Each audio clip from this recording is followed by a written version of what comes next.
¿Alguna vez nos hemos preguntado cómo la mente logra transformar todo el bombardeo de sensaciones, de emociones que vivimos a diario en algo útil? O sea, en pensamientos, en sueños, en recuerdos con los que de verdad podemos aprender.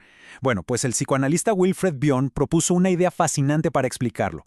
La llamó la función alfa. Hoy vamos a desglosar este concepto clave. Este va a ser nuestro recorrido. Primero, vamos a ver la diferencia clave entre la experiencia en bruto y el aprendizaje.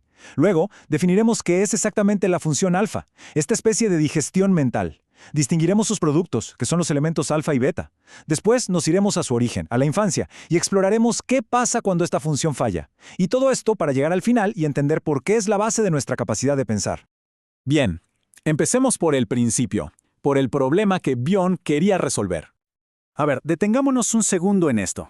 Cada instante de nuestra vida es un flujo constante de todo, datos sensoriales, emociones, eventos. Pero, claro, no todo se convierte en una lección de vida o en un recuerdo nítido. Tiene que haber un proceso en medio, ¿no? Algo que nos permita darle sentido a todo ese caos. Y es que, para Bion, estas impresiones en bruto, ya sea del mundo exterior o de nuestro propio mundo interior, el placer, el dolor, la ansiedad, no son útiles para pensar así como vienen. Son simplemente datos sin procesar. Para que podamos aprender de la experiencia, algo tiene que pasarles primero. Y ese algo, ese proceso misterioso, es precisamente lo que Bion bautizó como la función alfa. Aquí está la magia del asunto. La función alfa es ese mecanismo que toma esas experiencias crudas, sin forma, y las convierte en lo que él llamó elementos alfa. Estos elementos ya son otra cosa. Son como imágenes, como sensaciones, como fragmentos de memoria que nuestra mente sí puede usar para pensar, para soñar, para reflexionar. El proceso, visto así, parece bastante sencillo, ¿verdad? Primero, vivimos algo. Segundo, la función alfa se pone a trabajar sobre esa vivencia. Y tercero, el resultado son estos elementos mentales manejables que se convierten ni más ni menos que en la materia prima de toda nuestra vida psíquica. Y para entenderlo mejor, la metáfora que usa Bion es brillante. Pensemos en un sistema digestivo. Así como el estómago descompone la comida para quedarse con los nutrientes y desechar lo que no sirve, la función alfa digiere la experiencia para extraerle el significado, para hacerla nutritiva para nuestro crecimiento mental. Ahora, esta digestión mental puede tener dos resultados muy pero muy distintos. Y Bion les puso nombre, elementos alfa y elementos beta. Miren la diferencia. Los elementos alfa son los nutrientes. Son las experiencias ya procesadas que se convierten en pensamientos, recuerdos, sueños, cosas con las que podemos trabajar. En cambio, los elementos beta son como hechos sin digerir, experiencias crudas que la mente no pudo transformar. Y como no se pueden pensar, solo se pueden evacuar, a menudo con acciones impulsivas. Generan terror porque se sienten como si fueran objetos extraños, ajenos, dentro de uno mismo. O sea, para ponerlo de forma muy directa, los elementos alfa nos permiten construir un mundo interior, aprender, crecer. Los elementos beta, por el contrario, al no ser procesados, se quedan ahí como presencias amenazantes, generando una angustia y una confusión terribles. Ok, pero ¿de dónde sale esta función tan importante? ¿Nacemos con ella? Según Bion, no. No del todo. La construimos.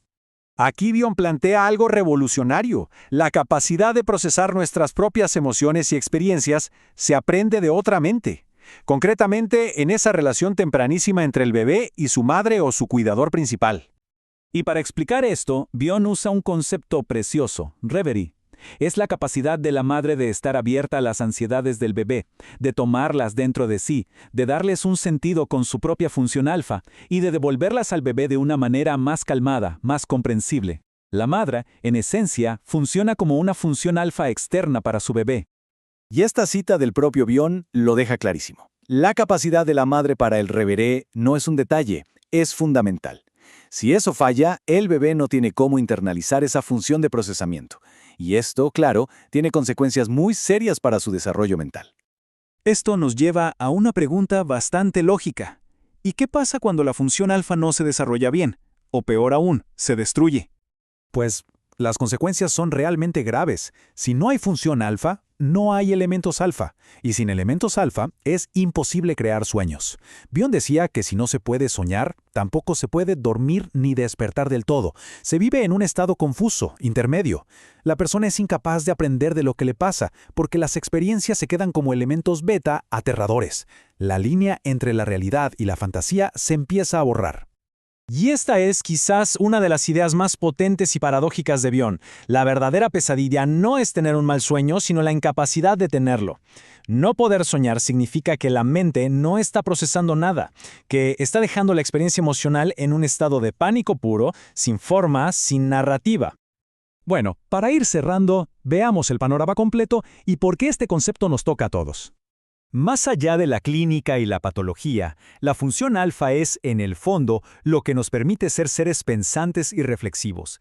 Es como el motor que transforma el flujo caótico de la vida en una historia interna, en una biografía personal con sentido.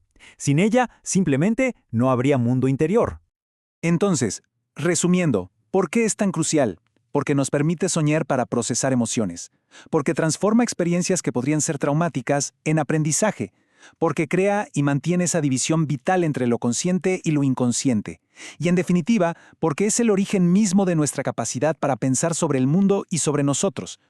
Y esto nos deja con una pregunta final que es fascinante. Si Bion tiene razón, y pensar es algo que se aprende, algo que depende de nuestra capacidad para procesar la experiencia, ¿cómo podemos fortalecer nuestra propia función alfa? ¿Cómo seguimos cultivando esa capacidad de digestión mental a lo largo de toda la vida? Sin duda, una idea para seguir reflexionando.